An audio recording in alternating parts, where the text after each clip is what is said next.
if I catch you with marijuana, you're gone, you're off the team. That chemistry teacher, it becomes Walter White. I feel like cannabis is very similar to caffeine. So for 20 years, I had the state record in the 2 mile. I was a very good runner in high school, got recruited, went to the best track and cross country school, University of Arkansas. I'm sitting right by the Mount Washington Monument, just thinking, man, is this still for me? Is this still really what I wanted to do? He ate 200 milligrams of edibles before the Olympic trials, and then he slept on a tent in a farm in Humboldt to learn more about the plant. I'm Jason Raposa. After 25 years in tech and cannabis, I host High Functioning to show what actually works. Today's guest is Chris Barnicle. He held the Massachusetts 2-mile record for almost 20 years. He ran at Arkansas and New Mexico. He launched a cannabis brand in California and helped run a delivery network that ended when one partner got busted. He has lived both sides of this industry, and he's now focused on growing and making his own products Brazilian style. I'm a big believer in long runs for training. You know, I do think it can really increase your cardiovascular system. We talk training that lasts, burnout, scholarship pressure, cannabis for recovery, and why sexual lubricant products might be the next big thing. This is Running, Recovery, and Reality. Let's dive in.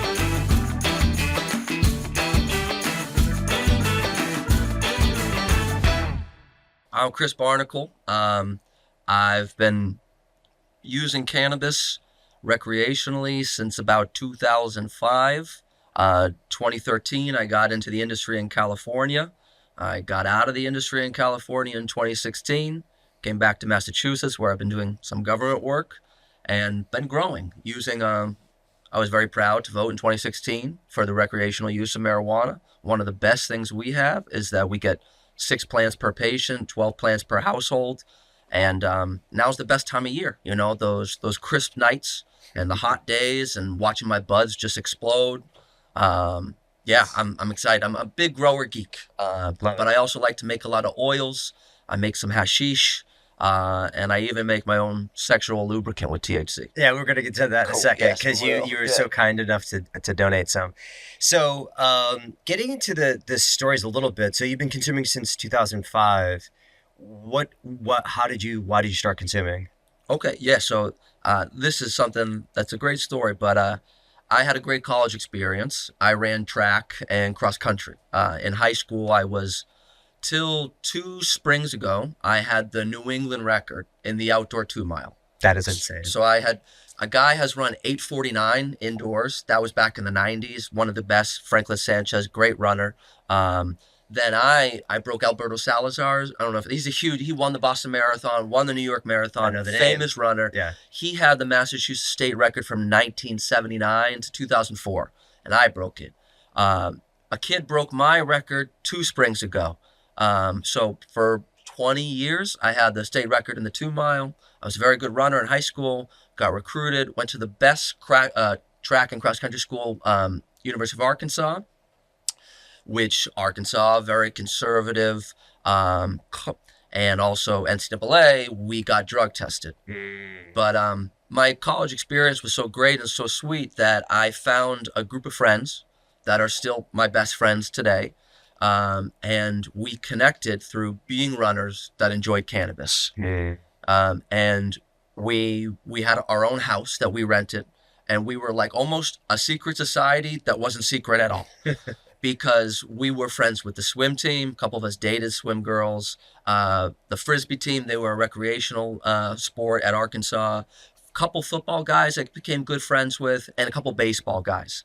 And if the baseball guys that smoked weed, they were coming over to our house to smoke weed. A couple of the football guys, they were coming over sometimes to buy weed. And then the Frisbee team, they were just like our friends, and we'd have parties with them.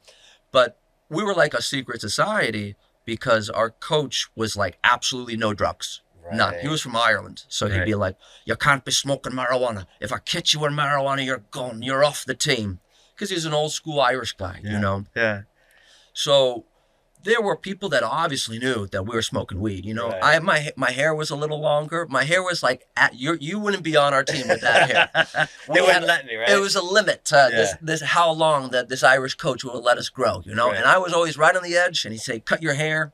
So it was pretty obvious, you know? Plus, I have a pretty easygoing, I'm pretty open. I like meeting new people. I'm a laid back guy, you know. So some guys could say, oh, Barnicle, he's a stoner. He's smoking marijuana. I just know. But we tried our best to hide it. Right. But so if somebody came into our group, they had to smoke weed. It was like almost like a blackmail thing. It's like, so now you know that about me. I know about you, you know, and so you can take everybody down in this house, basically. At that point. And it's shitty that is like that, terrible. you know. Yeah. And what's really shitty is it's still like that. These kids are still getting drug tested by the NCAA. They have in-house drug testing where they get tested out of competition, out-house competition, where the NCAA just pops up and says, "Hey, pee in a cup." So unannounced, just like boom, like pee in this cup. Could I tell you my great escape story? Yeah, tell me. All right, so now you're at the University of Arkansas? Yeah. Okay. I was very good my freshman cross country season, coming out of high school. Then I got hurt, and were you training? So when you left high school with the state record, you were one of the fastest runners in the country at that point, right? In 2005, I was second at outdoor nationals, and I had the second fastest time in the whole United States that year. That's wild. So I was one of the top recruits. Yeah. And so you're sitting at the University of Arkansas. Yes, I went to school to run track. Right. They were the best. The coach, I'll say his name, I got to pay, even though he was super anti-pot, an amazing coach, amazing guy. He won 42 NCAA titles. Granted, you have cross-country, indoor, outdoor. Right. It's not 3 just one seasons. season, you know, but 3 per season. Incredible 3 per guy. year, Like in the way he managed us, but he was cutthroat. So I was coming from Massachusetts, full scholarship athlete. My parents did not want me to go out there. I was a great runner getting recruited by Harvard, Stanford, all these schools. Wait a second. Yeah, because if you think about it, you're from, where town did you grow up in? I'm from Newton. You're from Newton, Massachusetts. The accent there is throwing me way off. My accent. Yeah, your accent is like... Because I've lived all over the country. Place, right? Lived in Brazil. I speak 3 languages, 2 pretty fluently, and my head's spinning in 3 languages all day. And I don't even know. I hear your accent. I'm like, wait a second, I thought he was from Newton. So I get that sometimes. Yeah. So you went to high school in Newton. You were running track. You got recruited, #1 recruit in the country at the time. One of the top recruits. One of the top recruits, and then you're getting potentially recruited by Stanford and all these really great schools. Academically.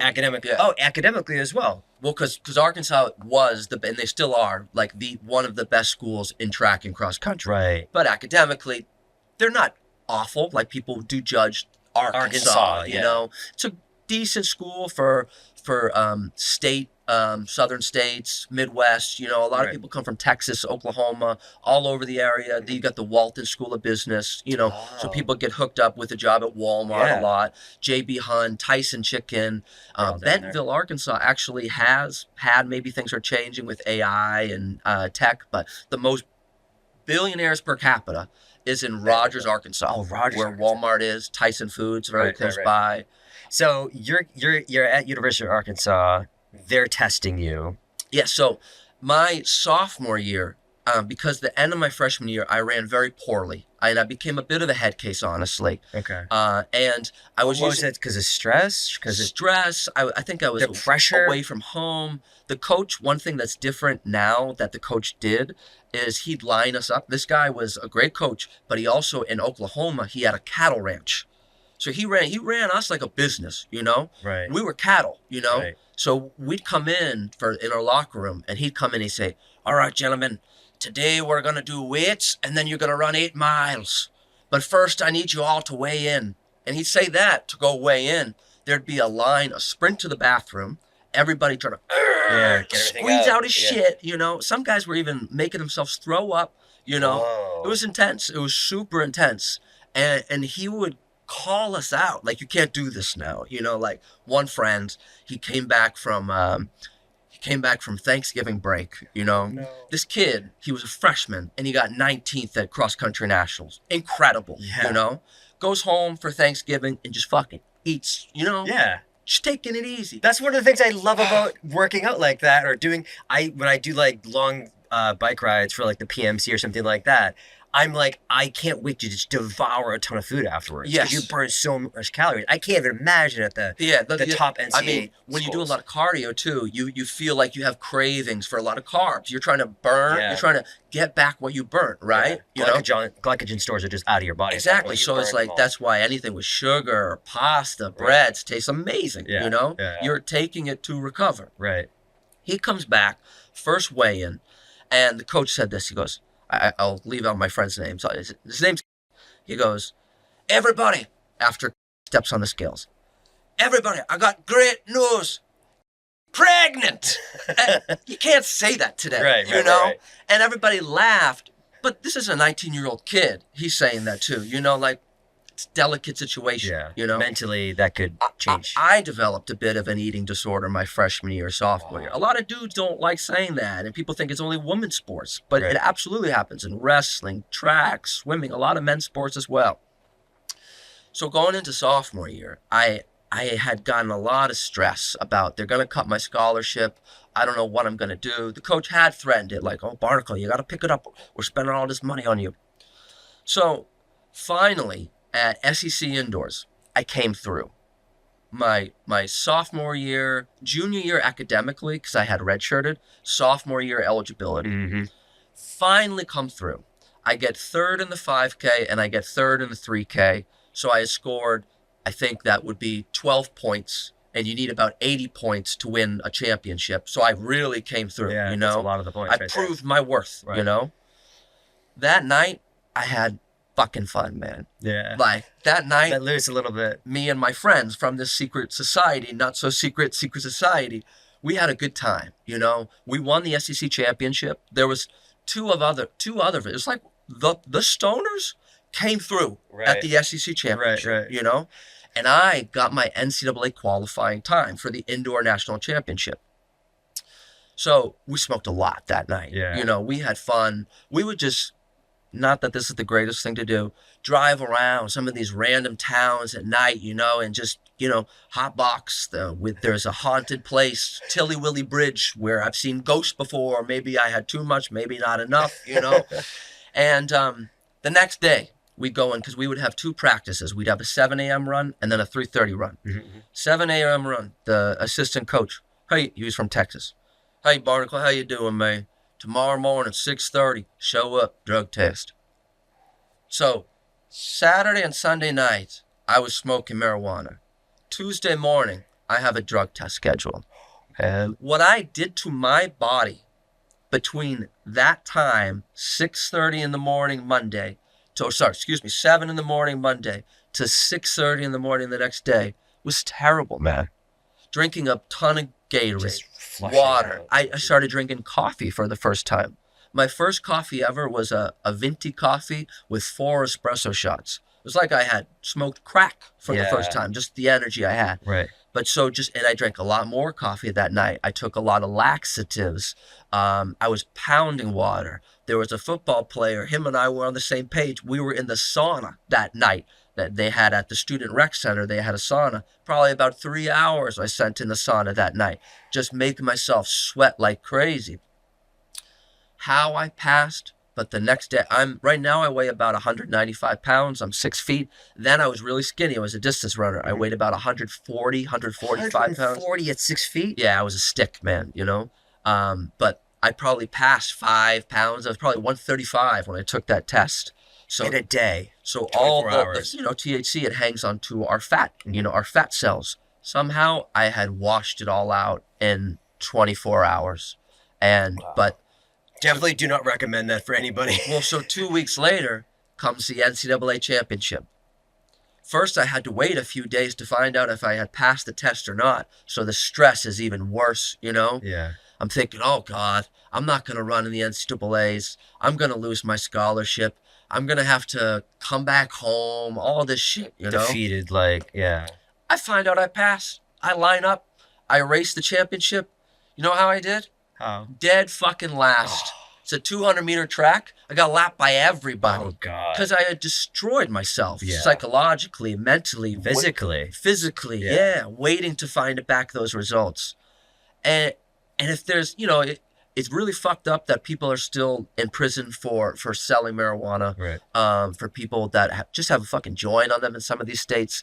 But we have to legalize cannabis for sport. Yeah. There's a stigma that people are lazy if they smoke marijuana, Right. which I can tell you like to use marijuana. Do you use it before you exercise? Sometimes, yeah. I need to do more of it because I've been finding out that like getting into like a flow state is like super easy for me. Okay. I do consume a lot of CBD beforehand, but now I'm starting to introduce like a couple milligrams of THC. I'm also like a lightweight, so a couple milligrams to me just to like get into the zone. If Just I'm, a like, little spark. Yeah. See, that's an interesting thing, man. It's like the question is, should cannabis be listed as a performance-enhancing drug? I think it enhances my performance sometimes. Okay, but you know what? Like caffeine. Caffeine 100% was listed does. by the World Athletic Doping Association as a banned performance-enhancing drug Right. in the 90s because people were getting cracked out on it. Yeah. But it's so hard to test, how many milligrams It's that in your they have. blood or whatever. So Can you even detect it in urine, I guess? Maybe you could. I don't know. yeah. Metabolites, Well, maybe. when you drink a strong cup of coffee and you take a piss after, that's when you've had a lot of coffee, Yeah, right? yeah. I'll drink a big like espresso sometimes, and I can smell it after when I piss. Right. Okay. So it was banned. Yeah. And I feel like cannabis is very similar to caffeine. Right. Can it be addictive? Yeah. Like Yeah. I've gone a week where I've not had it, and I notice my mood changes. Same thing when I try to cut coffee. It's very hard, man. Right. It's like it changes my mood, it changes my motivation, Right. a lot of things like that. So when we're talking about drug testing for sport, cannabis, should it be banned? Does it have performance enhancing benefits? It does, but not. Especially for recovery, though. That's another thing. It's great that you Yeah. mentioned that. That's how I really used it when I was younger, when I was running professionally and collegiately. It was great. These friends that we had, we would do this bridge run, go to that Tilly Willy Bridge. We would do this bridge. We go out to the boonies in Arkansas, and our coach would all pick us up in the van. And this team, being one of the best, one of the most competitive teams in the NCAA, this long run was like a fucking race, man. Yeah. Like it was 12 to 14 miles, depending on where you start and finish. And we'd hammer the shit out of it. And me, I'm a big believer in long runs for training. I do think it can really increase your cardiovascular system. If you're a miler, doing 12 miles hard will help you a lot with that strength, that last lap of a 4-lap race, right? Mm-hmm. So anyways, we get back from this long run. Saturday, we would never have a Sunday practice, no race or anything. So Saturday afternoon, we're done, And those were the best times because we'd smoke. We also made a lot of edibles, and we lived right next to the football stadium.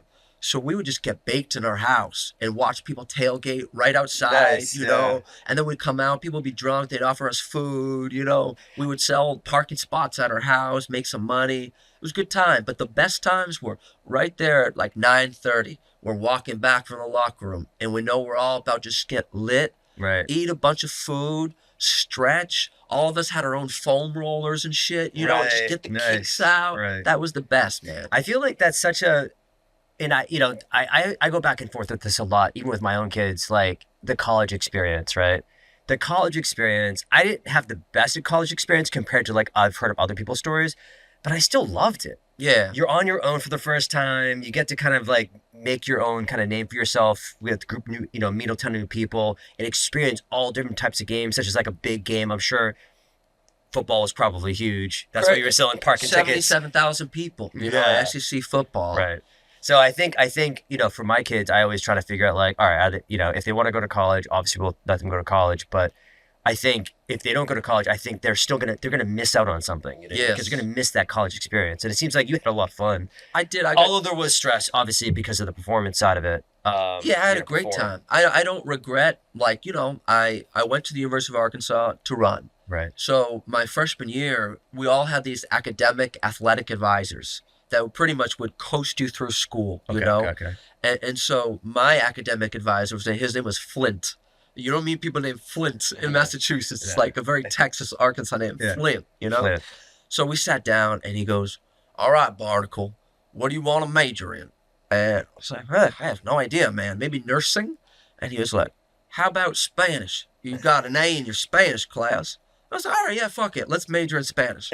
And I majored in Spanish. Right. right now my Portuguese is far superior to my Spanish, you know.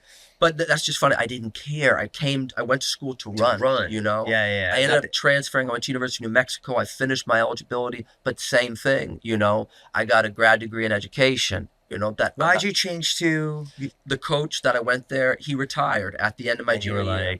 So that summer school, I crammed classes. Yeah. I crammed classes. I graduated early, and then I had 2 years eligibility. That was perfect. I used to get my grad degree, and I ran for the University of New Mexico. Right. And there was different because the coach, he knew I liked marijuana, you know? Yeah. But as long as I wasn't causing trouble, you know, wasn't getting arrested or wasn't, you know, getting other people involved in it and ruining their lives with marijuana, he was cool.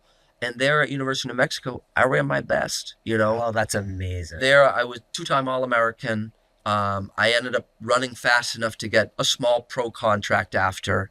And I loved Albuquerque. Albuquerque, New Mexico is really crazy, amazing place. And it has like a special piece in my soul, like New Mexico and the people, the food, the sunsets, the mountains, everything. What year was this around? 2009 is when I started there, and then I was there until 2012. Okay. Yeah. So 2012, you'd been consuming since 2005. At this point, were you just... Did you understand the plant? Were you growing, or were you just buying it and like making? No, I hadn't been growing, just buying it, and honestly, I was more of just like a weekend warrior. Like I liked, because I still had to worry about drug tests. Mountain West, University of New Mexico's Mountain West, they don't get so much funding that they have like those random drug tests at your school. Right. You more have to worry about in competition drug tests. So as long as I like wasn't smoking like the night before, and now that I had known that I could pass within 2 days, if you needed to, yeah. So I was usually, okay, I got a big race, NCAAs for next week. 2 weeks out, I'm good. You know, I'm not going to smoke anymore. Just focus. So then, like, after you graduate, though, did you say, I need to get into the industry? You know, like, how does that even occur? That's a great story. So I ran for New Balance for 2 years. Very cool. I went out to Kenya. I trained in Kenya. That was one of the greatest experiences of my life. And then I got dropped by New Balance. I ended up joining this group out in Mammoth Lakes, California, sponsored by ASICS. And in Mammoth Lakes, I got my medical card. And that's what changed the game for me. Right. There, I started to get really interested in the industry. So I was running full time. I was training for a marathon. But at the same time, I was going to dispensaries, seeing what's up. You know, I was giving them my application saying that I'd really like to learn about the industry for what's after running. There, I met somebody that she lived in Los Angeles, and she helped me marketing later, a year or so later, my edible company that I started with these friends. So there, when I met this lady, the coach found out that, you know, the coach at this professional ASIC group found out that, sorry if I'm too much, but no, that makes sense, because you were thinking about after, because you can't run forever. Exactly. So, but the coach at ASICS finds out that I'm basically planning my next step. Yeah. And it's in the cannabis industry. Right. The problem is not that I'm planning my next step. The problem that it's in the cannabis industry. Right. ASICS is a company in Japan. I know a runner he's going to do 6 years in Japan. This guy that brought gummies, an idiot. He brought gummies on a plane to Japan. He could do 6 years in prison, this kid right now. Whoa. So Japanese, the coach, being very foresightful, was like, sorry, Chris. It was a very polite exit. I can't have you involved in this if we're involved with ASICS. Yeah. Are you sure you want to maybe take this road? And I said, yeah. So then I moved back to Albuquerque just for a few months. And I went and I ran the U.S. 10-mile championships. I had earlier that month or a month before run the USA 15K championships. Basically how road racing works when you're a long-distance runner is you become a road whore is what it's called. Because you're just going around all day. Yeah, you can make money on the track if you're really good. If you're really good, you make money on the track. But there's so much money in the roads, you know. You can run a race Jacksonville, Florida. I made $9,000.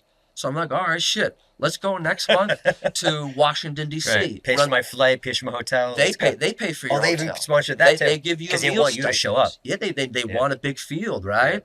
And so I go to the U.S. 10-mile championships. My Achilles, this is shit. It's still fucked up. My Achilles, just running so much, was bugging me a lot going in. But I wanted to make some money, you know? I ended up limping the last 4 miles. And I remember just feeling like, this isn't fun anymore, thinking that in the race. And then after post-race, I'm sitting right by the Mount Washington Monument, just thinking, man, is this still for me? Is this still really what I wanted to do? I had made that contact with this woman in Los Angeles. Going back to my friends from Arkansas, we all have a little reunion. One of my friends was in law school at New York. He was like a part-time law school student, full-time drug dealer. Oh, wow. And him and I, we, after not seeing each other for a year, we reconnect some more. And from New Mexico, I have a friend in Humboldt County. That was that. Yeah. I end up leaving with my friend, and we do our first trip across the country. I introduced him to somebody I knew in Humboldt. He went up there. Then I end up moving to Humboldt. And I become, what you had a lot, which I'm sure you still do, is I end up becoming one of the guys, like a connect, Yeah.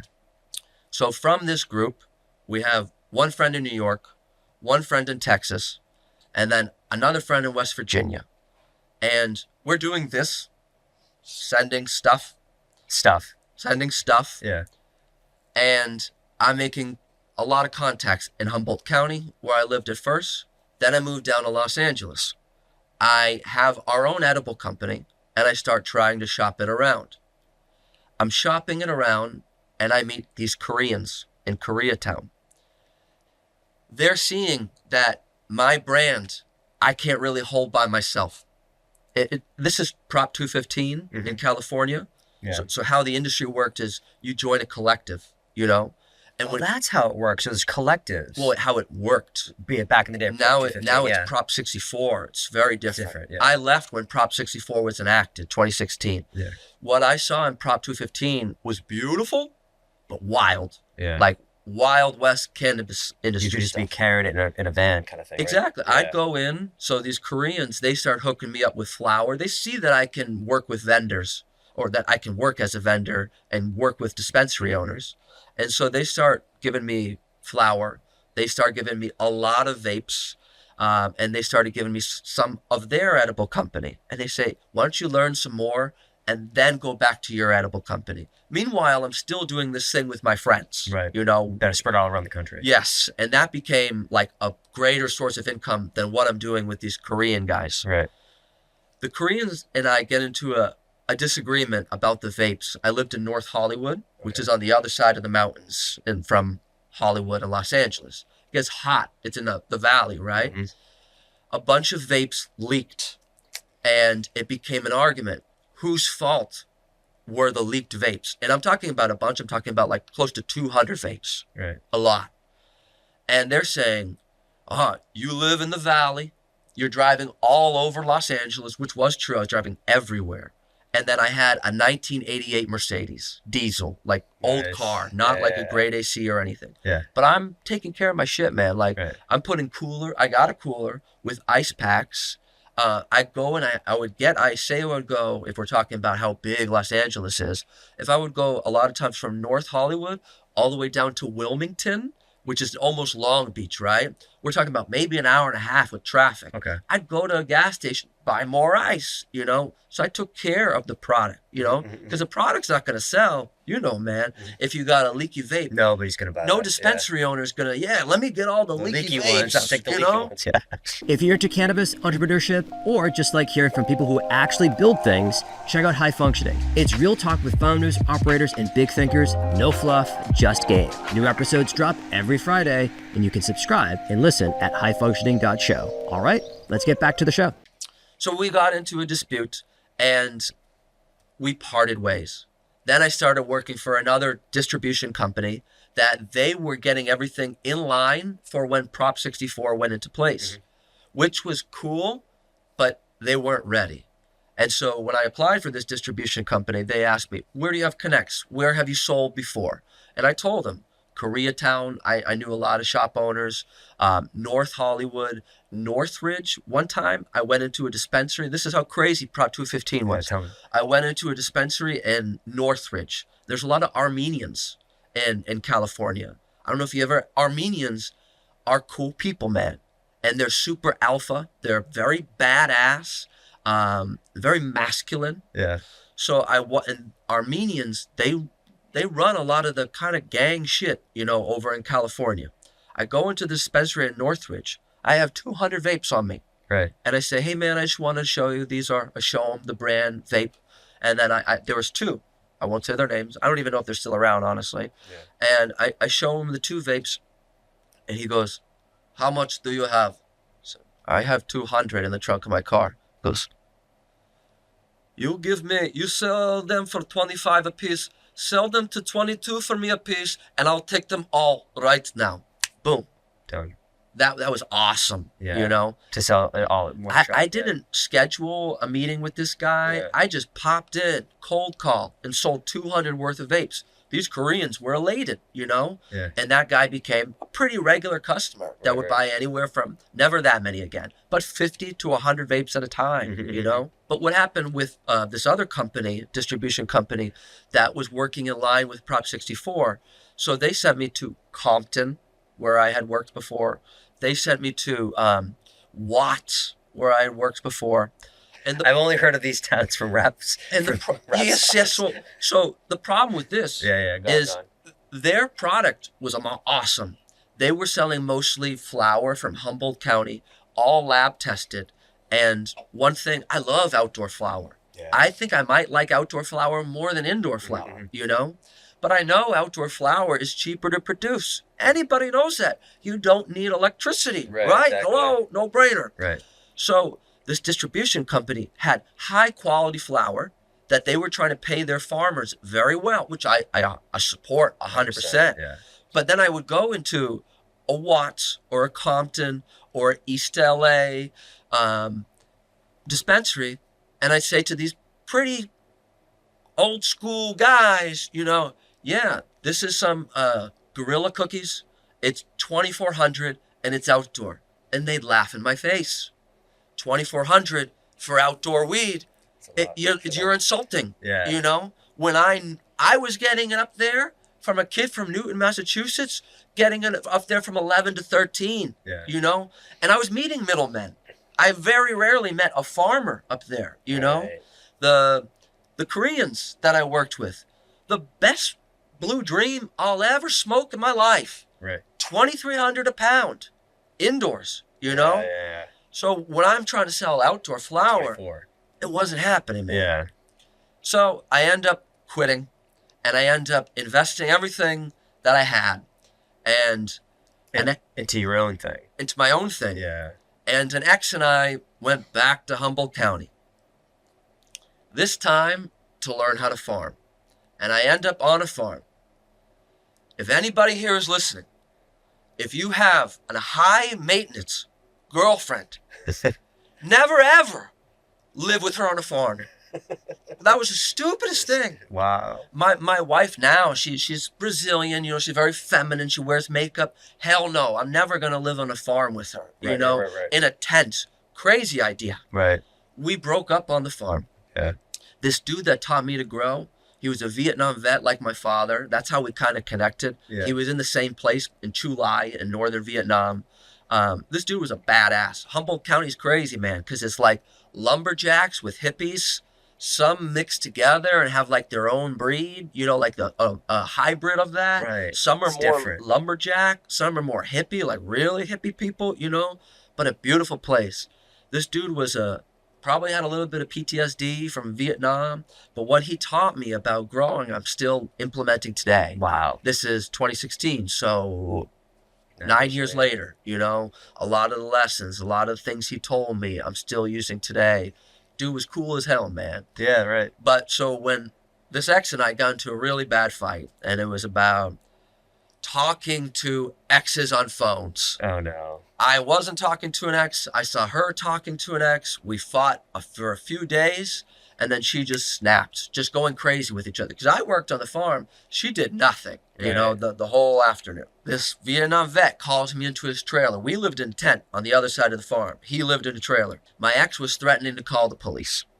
And so we had 103 plants. Do you know, if you have more than 99, it becomes a federal case. Right. So we were idiots to have 103. I don't know why the heck we had 4 extra plants. It's only 4 too. Right. Yeah. But we did. And my friend, this old school Vietnam vet, calls me into the trailer, super calm and cool and collective, and goes, "Chris, I like you, man, but you need to get the fuck out of here." Just like that, you know? And we were gone. We went back to Los Angeles, where we argued for a couple more weeks, and finally I had the balls to get out of that terrible relationship. And I came back to Boston. I ended up hitchhiking. Pretty much, I got a ride. You put everything into the farm.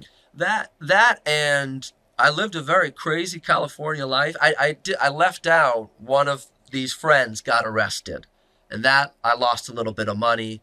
When my friend got arrested, it felt like I felt guilt because I was so involved. You know what I'm saying? Right. But he got pinched, but not you. Yeah, he got busted in Texas, where it's obviously a lot different than California. Yeah. God bless him. This kid has turned his life around so much. He's doing something else, and he's doing awesome, you know? Yeah. But he did awesome selling weed in Texas, let me tell you. Right. He made a lot of money, this guy, you know? Yeah. But when he got arrested, it was like something in me happened. I started to feel guilty for him, you know? Another friend and I really kind of, not dragged him in, it was him who chose, you know, but maybe we pressured him to get involved. Yeah. So I lost basically everything that I had, and I was ruined off also from the relationship, and so I went down to a Smith's. They have Smith's, it's a grocery store. Okay. And I had just broken up with my ex, and I started bullshitting with this woman that's in a van because she had New Mexico plates, talking about how I lived in New Mexico. Mm-hmm. She ends up giving me a ride all the way to Roswell, New Mexico. This woman had just dumped her husband's ashes. She was a huge stoner too. We stopped at a dispensary right on the California-Nevada line, nice. Picked up a bunch of weed. She drives me all the way to Roswell. I stayed in Roswell for 2 weeks, then left, kept hitchhiking, ended up all the way in Ohio where I met a hobo. The hobo and I jumped a train one night, and then one of the guys on the train found us about a half hour later, right as it was starting to move, kicked us out. The hobo and I'm telling you a story so fast, man. I'm sorry, Jason. Go for it. The hobo and I got into an argument about the art of hitchhiking, how to hitchhike, you know? We split, and about 4 hours later, I got a ride that got me all the way to Albany, New York. Right. The family that took me to Albany, New York, bought me a bus ticket. I got off at South Station, took the T back to my dad's house, and he lived in Winthrop, so Orient Heights, East Boston. Walked home, knocked on the door. "Hey, Dad, what's up? I'm back." And I miss my dad. My dad passed away a couple years later. But sorry. But so that was my California. That's a round trip. It was a wild trip. I don't regret anything, man. It was those nights that I had, you know, sleeping on a couple fields in Arkansas, Ohio, sleeping on the street in Michigan. Were tough, but you know, I felt the most alive. You know, it was a really good time. That 1 month I had 5 weeks about from Los Angeles back to Boston. Back. Did you immediately, like not immediately, but when you were maybe taking those first steps, even college application side, you're like, all right, you know, which school am I going to go to? Could you ever have imagined that journey? No, absolutely not. Did you have something else in your head that you were forecasting? You're like, all right, I'm going to do this track thing. You know, I'm going to be a professional athlete for the rest of my life kind of thing. Or were you do like aspirational wise? Like it was a lot of that. I wanted to be an Olympian. I qualified for the Olympic trials. I ran in the Olympic trials in the marathon. But my goal was always to make the Olympic Games, you know.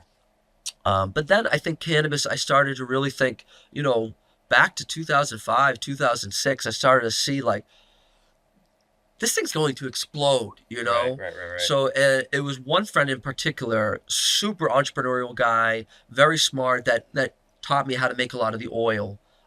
He ended up being kind of the chef for our edible company. it was really him when he came up to Humboldt and saw what I was doing that he was like, hey, let's do more. Let's fucking get our names here. You know, he's doing something completely different, but I remember the motivation we had. This is 2013, you know, to like, we started our own energy cannabis bar called Zip Organics. Oh, is that what it was? That's what it was called, yeah. And so I think I read a little bit about that, doing some research. we did better in publicity than we did in sales. This woman that I had made friends with when I was still in Mammoth Lakes, she got us into Edibles List magazine. So we were in every dispensary, our magazine, but we never got our edible into every dispensary. Yeah. We got into one or two, and we didn't have the momentum to keep going. Right. We also kind of had these other things going on where that became the main cash driver. Right. So you're like, why am I hitting the road all day for this company when I'm making so much more money over here? Yes. And it was always a balance. One thing that I think back on that's very funny is I call it Scarface syndrome, where people that are involved in some of these shady industries, they find a character in them different, like Walter White, when he leaves that teacher, that chemistry teacher, and becomes Walter White, you know. My friends and I all got that. We all got that. I would put on Rolling Stones' Let It Bleed album, and I had like one of those Irish Taft hats. Okay. And I would drive to where people ship things out of, and I'd put on Gimme Shelter, listen to that. That's the first song on that album. And I would drive to different post offices, and the stuff would go out. And that was my Scarface, you know. Like, so do you felt like you were leading a double life at that point? not a double life, but that I would, like Walter White becomes Walter White. Yeah, so you it was know? a transition that you I made. felt like it badass, you could call it. Yeah. But like my friend in New York, I saw his, it's like a, not dark, but a little bit, you know, because you're working as something Did illegal. he eventually become a full-fledged lawyer and all that stuff, and he had that career kind of thing, or? This friend, he lives in, I won't say his name, but he lives in Israel, and he uses his law degree to do digital work, but he's a super intelligent, bright guy. What he did with us in this little thing we had, he was kind of really the mastermind and the one controlling it. Like, Right. he kind of was like, hey, why don't you move to Humboldt? When I came back from that Strategy. 10-mile race. Yeah. And he changed my life a lot. Architected it, yeah. Yeah, he changed my life a lot. And do you find yourself now, like, are you the main architect, or your wife's the main architect of your life? Oh, like, how does that work? Great question, man. Great question, man. Yeah. That is such a great question. I'll tell you, my wife's Brazilian and I'm an American. And she's a Brazilian that wants to live in America, and I'm an American that wants to live in Brazil. Right now, our life is very funny, but beautiful, you know. I got my 12 plants. I have a government job that doesn't pay great, and it's just me doing it, you know. She doesn't work. We have 2 young kids, you know. Wow. And so we live with my mother's, and my mom, you know, she's another generation, you know, the baby boomers, they were able, like, one salary to buy a house, you know. Yeah, to afford everything, their groceries and everything, yeah. Yeah, and I want my mom to have the golden years that she deserves, you know. Right. But right now she has us living with her, and Wow. it's great. I love taking care of my mom because she's getting older. But at times I can see that, like, my son's 3, a 3-year-old boy is crazy, you know. Yeah, they are. But right now everything, you know, my wife and I, we own some land in Brazil. And the last time I was there in February. And when I left my land, I could see what I would like to do, you know, with a little house, some crops and everything growing. Right now, in the new president of Brazil, Lula, changed it where you can have 6 plants. Oh, that's federal then. That's That's federal. all Brazil. Well, they have 26 states, and then their capital, it's like DC. Brasilia, it's its own little district, you know. But they have federal law. It's not like United States where we have state law, state. you know. So you can have 6 plants in Brazil. So now I tell my wife, like, come on, It's already. yeah, let's go, you know. Right. So going back to, I guess, you know, being part of the industry even, are you, like, if your wife is literally like, we're never going, you know, we'll go to visit, obviously, but we're not necessarily going to be there permanently. Would you consider getting back in the industry at that point, or not? Like, are you just like, I'm done with the industry, I want to No, absolutely not. Absolutely not. I've been working with the government since 2020. It's the first job I had for the government was with the U.S. Census Bureau. Greatest job. Amazing. 2020. Yeah, 2020, I worked for the census during COVID. Crazy. I ended up on Navajo Nation, working for Middlesex County. And then I was a supervisor as well, which was pretty cool, So I ended up here in Middlesex County starting, and we finished early. So other areas of the country were like, send help. We need help. So I went to Navajo Nation for 6 weeks. Where is that? Navajo Nation. It's in a little piece of Utah. Yeah. And then it's half Arizona, like the reservation is pretty much half Arizona, half New Mexico where they meet, and then a little sliver of Utah. Okay. And so I was there for 6 weeks. I made a lot of money that 6 weeks, Right. because the census is super important. Right. Because it's going to dictate how much federal funding based on the count. It was an incredible time I had out there. So that was a great government job. My government job now sucks. It's just a grind. Doge was talking about cutting us, and I think they've been wanting to cut this federal type of work for a long time, know. And frankly, people really don't want their junk mail much as they used to anymore. True. So to answer your question, absolutely, I'd be super interested in exploring the cannabis industry here in very different angles, like growing.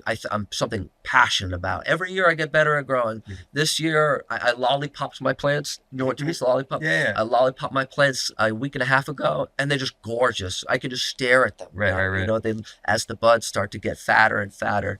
I love making oil. But then at the same time, I really do like the sales aspect, like we were talking about earlier about safada. Could I tell you about safada? Yeah, tell me a little bit about this stuff. Okay, first let me tell you about safada. The word safada. It's a Portuguese word that, depending on the context, can mean sexy. Safado is like a player. Depending on the context, can mean pervert. But safada to me, and why I call my sexual lubricant safada, is because cannabis is sexy. And like, how people say like, oh, that girl's bad, That's safada to me, So Brazil is a little bit different culture where you can speak more your interest in a woman. It's more direct pickup, a different how we as Americans meet American women is different from how Brazilians kind of approach Brazilian women, So safada can mean like gorgeous, right? And so safada, using cannabis with something, with being intimate, I feel is super sexy. Yeah. And I feel it's something that we're only really beginning to test and to see where it can go. I've never heard. I mean, I've heard of these things, but not in Massachusetts, I don't think. So this is a sexual lubricant. Yes. So I'm, and that's the oil that's on the table right here. You can grab it. Yeah. So I make this at home. Yeah. What's the base oil? Coconut. Okay. Same with my capsules. I'm a huge believer in coconut oil. I've tried every other type of extraction. I love edibles, so I'm always interested in trying new extraction methods, trying, different types of distillate, the live resin, all of that. But I believe in coconut oil. I believe in coconut oil and cannabis together, the way they mesh. If you have a coconut oil edible, it works with your digestive system so that the edible is going to not hit you all at once. It's going to be a slow digestion. It's like time release. The fat is one of the best fats that we have that also work with your endocannabinoid system, coconut oil. Right. So, but then also what coconut oil can do for the skin. In safada, I have 3 things. I have cannabis, I have coconut oil, and I have pomegranate powder. Oh. And so that's interesting. Pomegranate powder can do something where it can stretch the skin. And so coconut oil it's also going to like loosen up a muscle. So I've given coconut oil to only females, but I'd be very curious. I believe this other California company, they have an LGBTQ sexual stimulant. So because how your endocannabinoid system is in the front for a lady is different as it is in the back for a guy or for a girl, you know? And so That's so interesting. So the pomegranate powder, though, like, where did you come up with this recipe? Is experimentation? Is it like research? I've made it before with lavender. I might be a little vulgar when I say this, excuse me. But so what I like about this is it can be applied. I'm trying to say this like PG-13. Delicately, yeah. It can be applied for penetration. Right, okay. But then it also can be applied and then it can be consumed. If you see what I'm saying. Yeah. So when you have lavender, it doesn't taste good. When I smell this, I get a strong taste of cannabis, but the hint of pomegranate I like when I smell, and then I also like if I taste it. Right, I understand.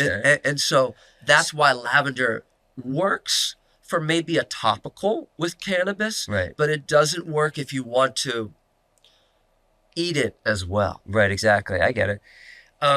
Also, lavender is one of those plants that there are certain varieties that you can't eat or something like that too. There's like special ones that they're food grade. They'll make you sick. They'll make you sick, right? So you have to be careful which lavender I have lavender plants in my house, and I always think to myself, I planted a bunch of edible ones so I can cook with it, but then I don't remember which ones were not edible, so now I'm confused. You gotta label them. Yeah, I should have labeled them a little better.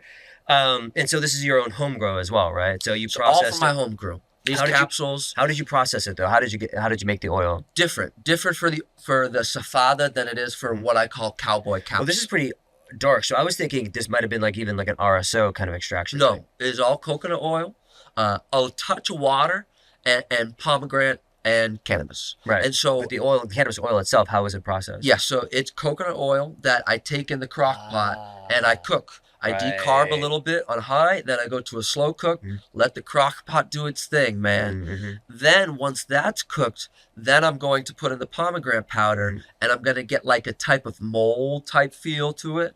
Finally freeze it, let it do its thing. The next day, let it thaw a little bit and boom, you're good. That's fun. Yeah. Whereas with these, excuse me, I take dry ice. The capsules or? For the capsules, yeah, I do a different extraction. I buy dry ice. And then I take my shake usually.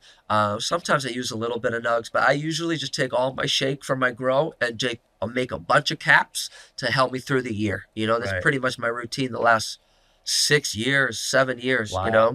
So I take dry ice and then I mix it with all of my shake and I make a sift and then I cook it with the coconut oil. Almost like a hash then. It is a hash, yeah. I make a hash oil. Well, I make hash and then a hash oil.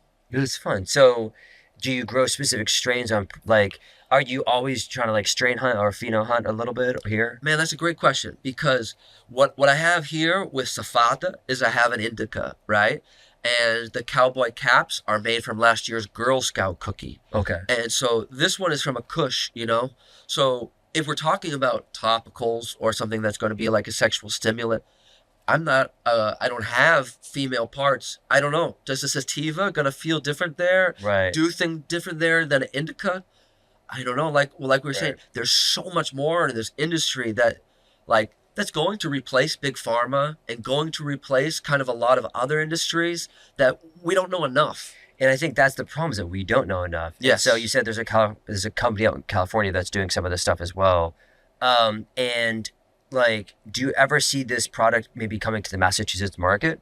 I love it, man. I love it. And honestly, that's why I chose the name Safada. To me, as somebody who's traveled to Brazil, as somebody that, I know a little bit of the Brazilian culture. Here in Massachusetts, I believe Brazilians are the biggest immigrant community we have. Probably, yeah. And Brazilians are cool people, man. Right. And a lot of them, they like weed. Right. You know? And that's kind of why I chose the name Safada. I have so many Brazilian friends, a Brazilian wife. I speak Portuguese half the day, you know. But, like, I want something with weed for my Brazilians here. Right. And so, like, it's going to explode down there. Like, I'd be interested in seeing how the industry... That's what I was going to say, because in Brazil, I've been hearing about this for years now, but, like, how maybe with a regiment change or something like that, but you're saying the new president down there, Lulu, is now saying it's 6 plants per household kind of thing. Yes. Right? So, like, is that adult use ever going to come down there? I mean, it's got to come at some point, right? Or It's really interesting things. I mean, I still see videos, and I was there last February. You still have to be careful. It's different in Sao Paulo than it is in Rio. Rio de Janeiro police are dicks. yeah, Sao Paulo police are a lot cooler with weed. they're chill. A Yeah. lot cooler with weed. Rio de Janeiro, I've been cuffed, not arrested, but I've been cuffed at Carnival, and the hypocrisy was crazy Right. because we were at there's a big arch in Lapa. It's like a touristy district of Rio de Janeiro. Yeah. And it was during Carnival, and there's a bunch of, they call them cachacheiros, people that drink cachaça. It's like the Brazilian vodka. Cachaça. They're all sprawled out, you know. Some of them have crack pipes. And I had just made this friend, we're just smoking a joint, and the police pounced us, man. And police in Brazil look like MMA fighters. I swear to God, bro. Are they gentle? No. Kinda? Or So the police, I had the joint when I got arrested. I had a little bit of bud in my pocket. I did the swiftest thing I've ever done, man. Yeah. He looked in one pocket as he was searching me. The other cop comes to cuff me. And quickly after he looked in that pocket and is going to the next pocket, I take what's out and I put it into the pocket he had just searched. So what? hopefully they're not listening. Desculpa. So like maybe, and it's raw brick weed too. It's Right. terrible, man. Right. It's disgusting. Yeah. So like I don't want to go to jail for brick weed, you know. Exactly. And so I was able to. They took the joint. One cop stomped on it. They didn't even ask for a bribe, which is where I got really lucky, you know, because that shit happens too. Yeah. They could have arrested me and taken me to ATMs and fucking robbed me. That shit will happen too. But the hypocrisy was crazy because you just, you know, all these bums with alcohol bottles and crack pipes, you know. But like, heaven forbid, you know, a guy smoking weed and dancing to some samba music can't do that. Do you think you were picked on because you were like, you looked white? No, because my friend, it's Carnival. my friend that I was a tourist. is from Sao Paulo State, but Okay. from a city where it's all Italian immigrants, where they still speak a little bit Italian in the south of Sao Paulo. Okay, Brazil's cool like that, you know, a Yeah. lot of different Little communities. pockets, yeah. Yeah, exactly. And so he's white, maybe whiter than me. He has Right. blonde, very blonde hair, you know, whatever Right. white is, you Right. know. And so we both looked Brazilian, you know. Right. I started speaking only English to the cop and pretended like I didn't speak Portuguese.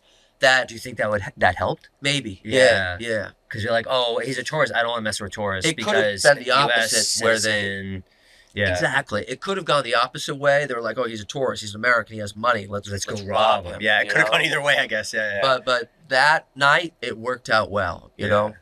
Yeah, because Carnival, I feel like you get a lot of tourists too, so they Yeah. probably don't want to mess with the tourists also, so they can, Yeah. because that's big for the economy, I'm sure too. Rio de Janeiro, they're a tourist city, man. Right, It's a right. tourist city. So we've covered a lot here. As we start to kind of like wrap, because it's such an interesting story, and I can go on for a long time, but I kind of want to think about my first question to you after hearing all of this. Do you still run? Yes, I'm a big weightlifting guy. Okay. So now when my daughter was born 6 years ago this October, I ran the Cape Cod Marathon 2 days after she was born. And I'm leaving out one story in California. I'll try to go over it very quickly, where I ran the Olympic Trials Marathon probably after eating 250, 300 milligrams of edibles. Why did you do that? Just because you wanted to like... Because I fucking could. Yeah. I was done running like competitively, had moved out to California, but while I was with this A6 team at Mammoth Lakes, I got my Olympic Trials qualifying time. So I'm living in Los Angeles. The trials were hosted there. I'm like, fuck, man, I got my time. Fuck it, let's sign up. You know, let's do it. Yeah. And that by then I was using cannabis every day, and I was tolerance. yeah. And so I took I had a chocolate bar worth about 100 milligrams, and then I had a little bit of oil that was probably another 50. It was right about 200 milligrams. The national anthem, I was crying. Like, I was stoned and like feeling so emotional. Was that your last race? No, because going back to my daughter's birth, I tried to make a comeback into running and get my BQ, my Boston qualifier. And I ran the Cape Cod Marathon, and I ran 3:01. And you usually need about a 2:55. Gotcha. So this is 2019 when my daughter was born. I was still very lean, about 150, 160 pounds. And that marathon was like my goodbye to running type thing, you know? My problem with the marathon, I coach a couple athletes now, and I know the marathon, but you have to be so patient, man. The marathon, it's different than the track. It's different than a half. It's a game of patience, you know? They say, and it's true, the race really starts after 20 miles. You have another 10 kilometers, but that's when the race starts. Right. And me, I would always bust my wad, you know, by about mile 18. And so then you're just hanging on for the last. So Cape Cod 2019, it was a goodbye to running. And then I was just like, yeah, man, I want to get big. I want to start lifting. Well, you're 195 now, you said. Yeah, I've gone up to 210. But so do I still run? This summer I've cut about 10 pounds. I really love to run barefoot. So I have a good routine now where some mornings I go to the weight room, and then other mornings I'll go to the fields by my house. Fields, all right. And almost like trail running, then cross country. But it's just I run barefoot. I run all barefoot, and I don't like to do more than a half mile of aerobic work. Maybe that just to warm up, and then I like sprints. Intervals. Fartleks or yeah, what? kind of a fartlek, but sometimes I feel like I need full recovery. I'm 38 years old. Yeah, here you know. I'm 38 years old. I've been running like crazy since I was 14. You know, and so my Achilles is beat up, and now I work in deliveries. I'm walking all day long, and so. But I believe now I've been able to cut. I'm in great shape. My wife finds me sexy. That I've been able like sprints like that. It's like it's gonna cut your body to how. This is what I've been hearing. So my son's in track right now, and I was a track athlete. He's a sprinter, and I've told him this before, kind of because I also heard an influencer say it once. It was like a track, like a sprinting coach, that sprinting and running are two different things. 100%.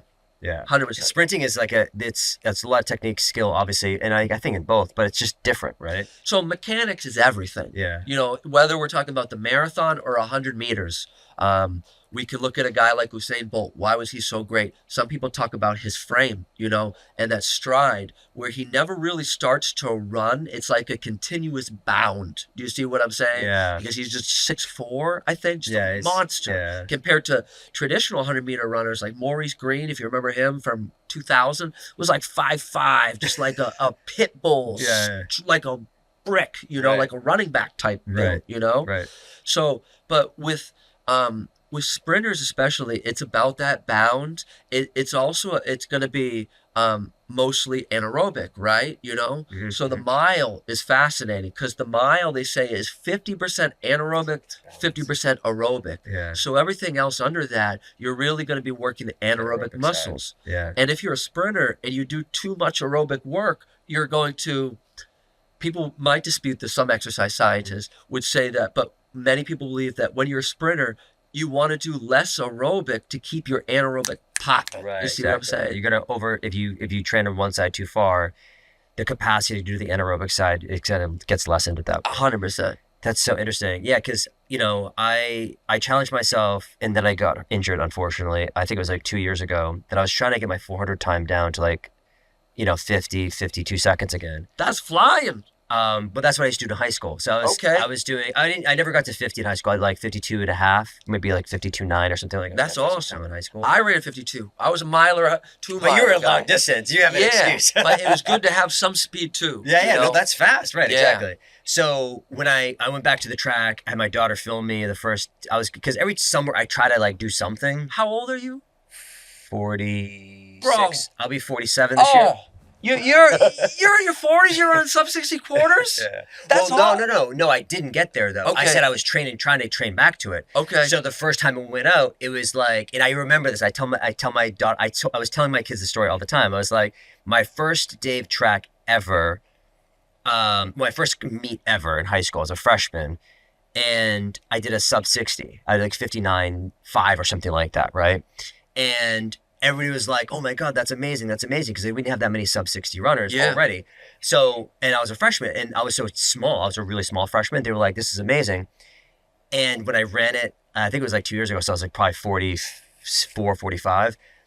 I did 60.5, and I was like, I'm so close, right? And then I ended up getting I injured my foot, and then I had to give up that summer. But I really want to get back into kind of like those sprinting because I just love sprinting. Sprinting is so much fun. Yeah.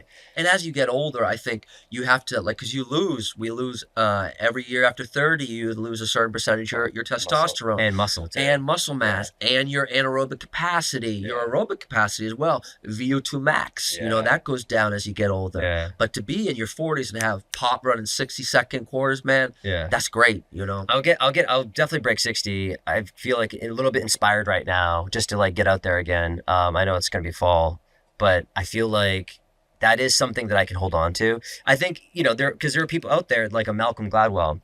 He tries to run a 4-minute mile every year. 4 minute? Well, I mean, in the fours. Okay, sub five. Sub five.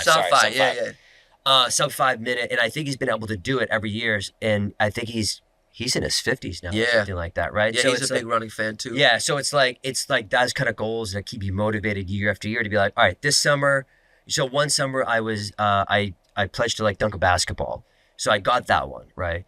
And so every summer I try to just challenge myself. That's something kind of new, just because it's like, hey, it's warm out, I should be more active, stuff like that. In winter I kind of hibernate a little bit. Yeah, I still lift. You know what I mean? So I was at the gym this morning.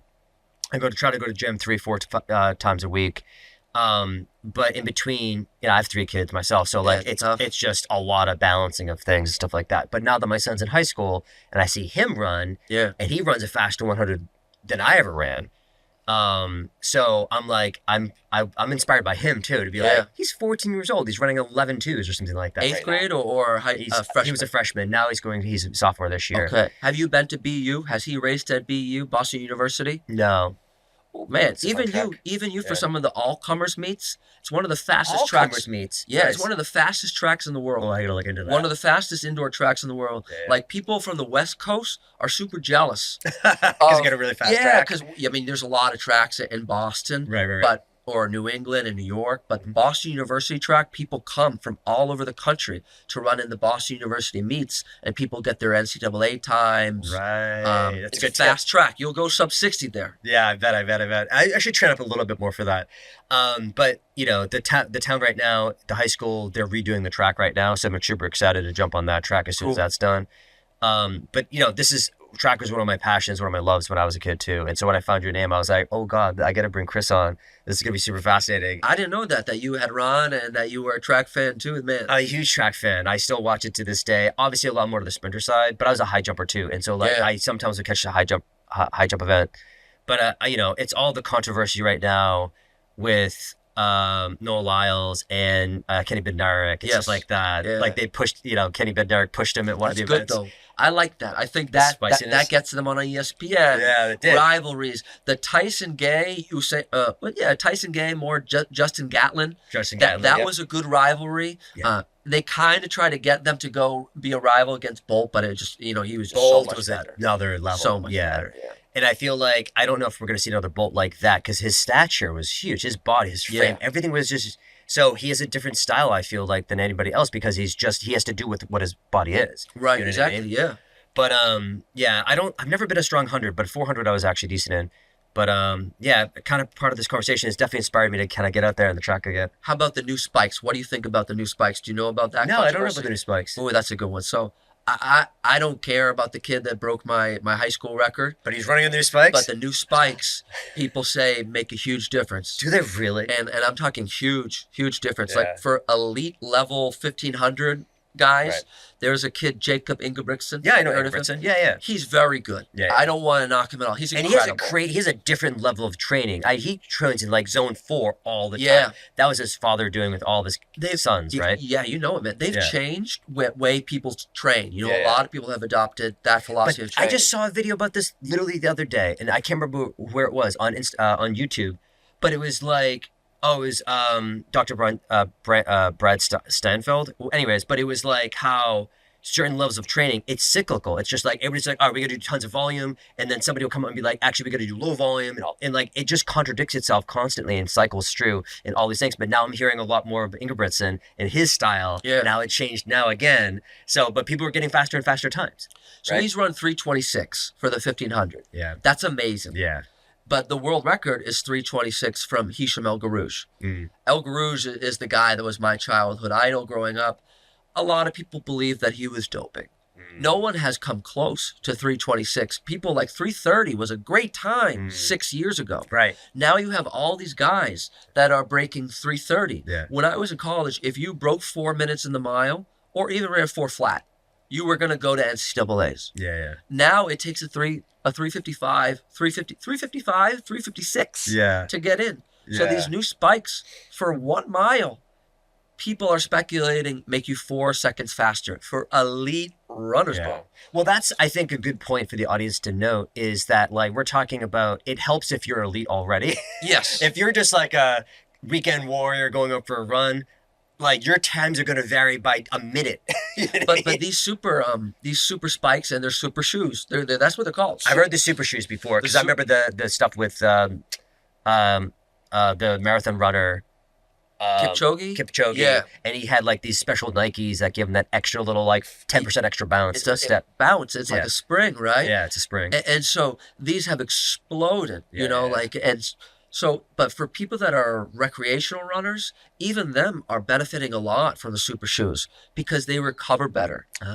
You're not going to beat your muscle fibers I've never raced in super spikes or super shoes, but people say, my sister is somebody that I coach that uses super shoes when she races marathon. When she runs a marathon, she's obviously fucked for a couple of days after. You know, but she can get back to running a few days later. A lot of people believe that's from these super shoes. That's fantastic. That's fantastic because I think about those things all the time because for me, going to be 47 this year, I need recovery. The quicker recovery, the better for me. Yeah.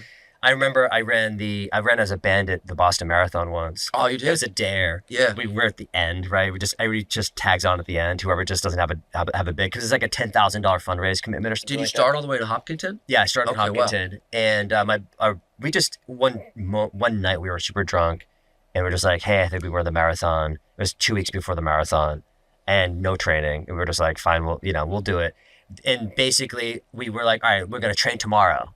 Drunk conversation. Yeah. Get up the next day. I tried to run 3 miles, could barely finish it. Because this is also now way past my track days. This is like 10 years after, high school kind of. It's like in my 20s.